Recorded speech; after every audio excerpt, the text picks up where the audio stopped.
everyone, welcome back to another episode of Webtech Tutorial. In today's video, I'm going to guide you through how to log into Shabiki account. Watch the video till the end and don't forget to subscribe to our channel by hitting that subscribe button.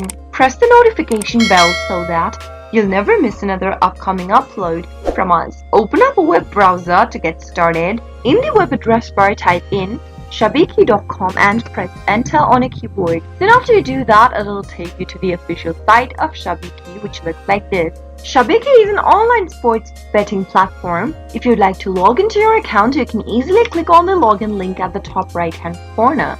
And now enter your registered mobile number in the text box at the very top.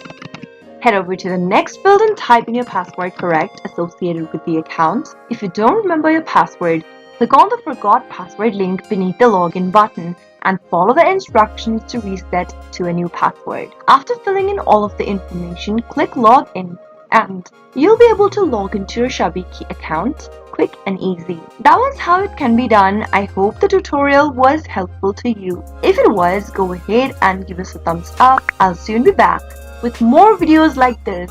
Thank you for watching.